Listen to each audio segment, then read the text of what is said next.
రక్షకుడైన యేసుక్రీస్తు నామంలో ఈరోజు దేవుని వాగ్దానము అనే వాక్య ధ్యానములో నాతో కలిసి పాలు పొందుచున్న మీ అందరికీ ఉదయకాల శుభములను వందనములను తెలియజేయుచు మన అనుదిన విశ్వాస ఆధ్యాత్మిక సామాజిక జీవిత అవగాహనను స్పృహను కలిగించుచున్న దేవుని వాగ్దానములను బట్టి సంతోషిస్తూ ప్రేమపూర్వకముగా మిమ్ములను అందరినీ ఈ వాగ్దాన వాక్య ధ్యానంలోనికి ఆహ్వానిస్తూ ఉంటున్నాను. ఈరోజు దేవుని వాగ్దానము మత్తయి సువార్త 24వ అధ్యాయము 42వ వచనము. కావున ఏ దినమున మీ ప్రభువు వచ్చునో మీకు తెలియదు గనుక మెలకువగా నుండుడి. ఈ మాటను బట్టి ఈ సర్వ సృష్టిలోని ఈ సర్వ మానవుల పట్ల దేవుడు తాను కలిగి ఉన్న తన సంకల్పము ఏమై ఉన్నది, తన ఉద్దేశము ఏమై ఉండవలనని దేవుడు ఇష్టపడుచున్నాడు అనేది మనము ఇక్కడ గమనించగలము. స్నేహితులారా, మనందరికీ తెలిసినటువంటి ఒక సామెత, దీపం ఉండగానే ఇల్లు చక్కబెట్టుకొనుట, దీపపు ఉండగానే ఇల్లు చక్కబెట్టుకొనుట.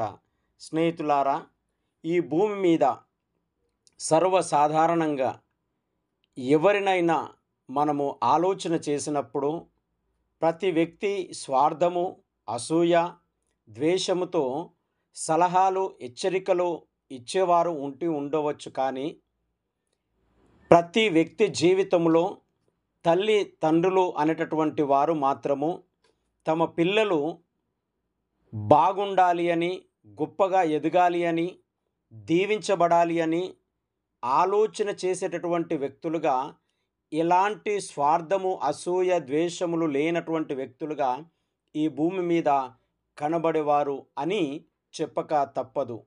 ఎంత క్రూరత్వము కలిగిన, ఎంత ఆలోచన పరిస్థితులను ఉన్నప్పటికీ తల్లిదండ్రులు అనేటటువంటి వ్యక్తులు తమ బిడ్డలను ఒక ప్రయోజకులుగా చేయాలనేటటువంటి ఆలోచన చాలామందిలో ఉంటుంది.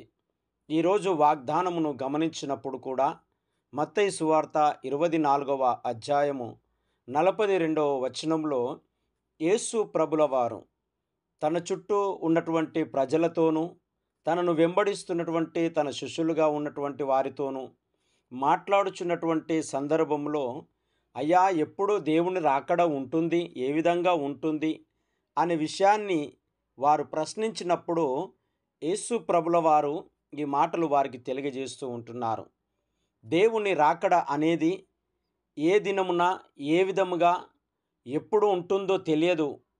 కాబట్టి ప్రతి దినము, ప్రతి సమయము జాగ్రత్తగా బ్రతకడము చాలా అవసరము అనేటటువంటి సత్యాన్ని బయలుపరుస్తూ ఉన్నట్లుగా మనం ఇక్కడ జ్ఞాపకం చేసుకోవచ్చు. నిజమే స్నేహితులారా, మన జీవితాలను, మన చుట్టూ జరుగుతున్నటువంటి పరిస్థితులను మనం గమనిస్తూ ఉంటున్నప్పుడు అనేక సంఘటనలు ఎప్పుడు మనల్ని ఏదో ఒక విధమైనటువంటి పరిస్థితిని ఆలోచింపచేస్తూ ఉంటుంది.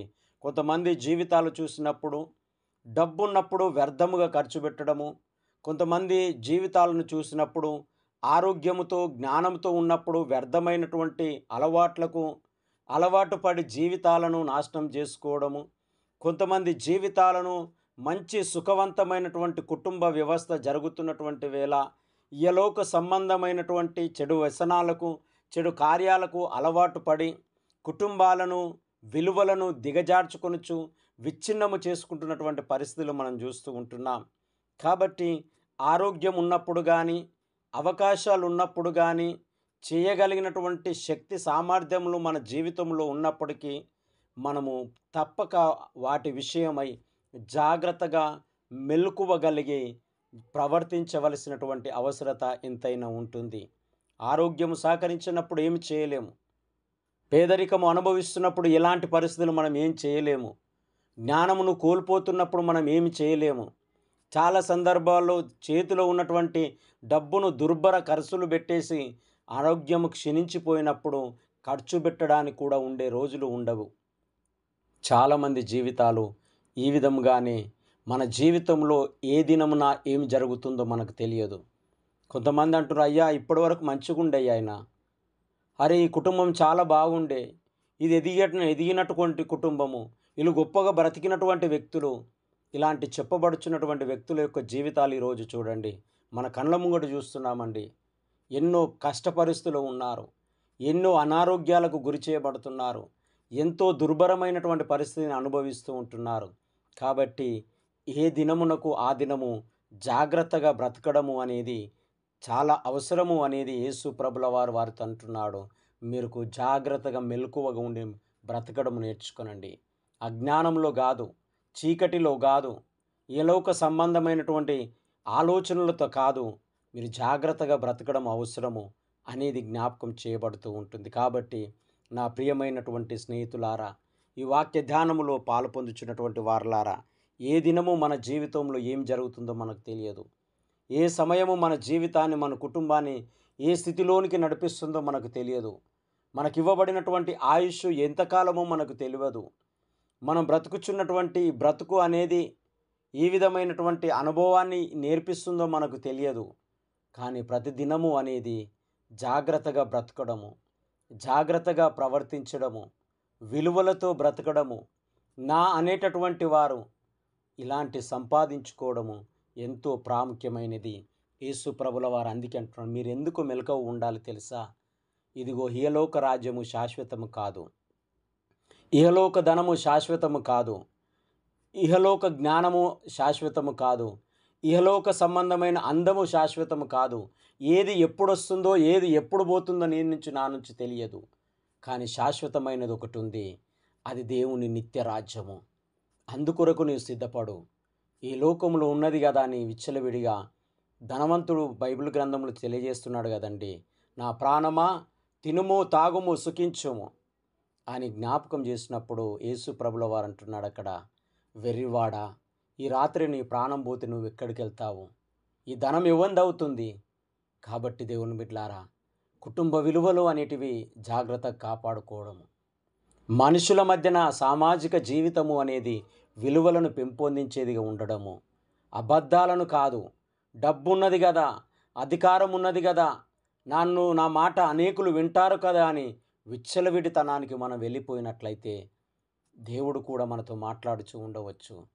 ఇదిగో నీ గర్వానికి, నీ పతనానికి, నీ జీవిత విలువలు కోల్పోవడానికి నీవే కారణమవుతావేమో.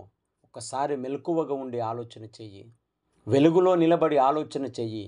ఏది తప్పు, ఏది నిజము, ఏది సత్యము, ఏది ధర్మము అనేది నీకు అలవాటు అవుతుంది. అందుకే యేసు ప్రభుల వారు అంటున్నాడు, ఏ దినమున మీ ప్రభువు వచ్చునో మీకు తెలియదు గనుక మెలకువగా ఉండండి. ఈ ఉదయకాల సమయమున దేవుని స్వరం మనందరికీ వినిపిస్తుంది ఏంటంటే, ఈ దినము మనకు అనుకూలంగా ఉండొచ్చు, ఈ సమయము మనకు అనుకూలంగా ఉండవచ్చు, ఇది జాగ్రత్తగా గడపడానికి కొరకు ఇవ్వబడవచ్చు, ఇది తప్పిదములను లోపములను సరిదిద్దుకోవడానికి ఇవ్వబడవచ్చు, నెక్స్ట్ నేను ఏం చేయాలన్నటువంటి ప్రణాళికలోనికి మనల్ని నడిపిస్తూ ఉండవచ్చు. ఈ తరుణం అందుకే ఇవ్వబడ్డదేమో, ఈ ఆయుష్ అందుకే పొడిగించబడ్డదేమో. మనల్ని మనం ఒక్కసారి పరిశీలించుకోవాలని దేవుడు ఆశపడుతూ ఉంటున్నాడు. మెలకువ కలిగి జాగ్రత్తగా మనము ప్రవర్తించడం దేవుడు ఇష్టపడుతూ ఉంటున్నాడు. అది మన కుటుంబానికి, మన జీవితానికి, ఈ సమాజానికి ఎంతో మేలుకరమైనదని జ్ఞాపకం చేయబడుతూ ఉంటుంది. దేవుడి మాటలు దీవించి ఆశీర్వదించును గాక. పరిశుద్ధుడా, ప్రేమగల తండ్రి, మహోన్నతుడా, ఈ సమయాన్ని తరుణాన్ని ఇచ్చినందుకు మీకు వందనాలు చెల్లిస్తూ ఉంటున్నామయ్యా. నిజమే ప్రభువా, మేము మాలో ఉన్నటువంటి స్వార్థము, అసూయ, ద్వేషాల వలన మెలకువగలిగినటువంటి మా జీవితాన్ని కోల్పోయి చీకటి బ్రతుకులకు మేము అలవాటు పడుతున్నామేమో. మా చుట్టూన్నటువంటి సమాజానికి, మా వ్యక్తిగత జీవితానికి, మా కుటుంబ జీవితానికి హానికరంగా, ఆటంకంగా మేము బ్రతుకుతూ ఉంటున్నామేమో. ఇదిగో ఏ దినమున ఏం జరుగుతుందో తెలియదు, జాగ్రత్తగా బ్రతకండి అని మీరు సెలవిస్తున్నారు కదా. ఆ విధంగా బ్రతుకుటకు నాకును, మాకును, మా అందరికీ నీ కృప నడిపింపును దయచేసి మెలకువ కలిగినటువంటి, జ్ఞానము కలిగినటువంటి, వివేచన కలిగినటువంటి, స్పృహ కలిగినటువంటి జీవితాన్ని మాకు అనుగ్రహించి బలపరచుమని యేసయ్య పరిశుద్ధ నామమున ప్రార్థించి అడిగి వేడుకొనుచున్నాము తండ్రి. త్రియక దేవుని యొక్క దీవెన, నిత్య సమాధానము మనందరికీ తోడుని దీవించి ఆశీర్వదించును గాక. ఆమేన్.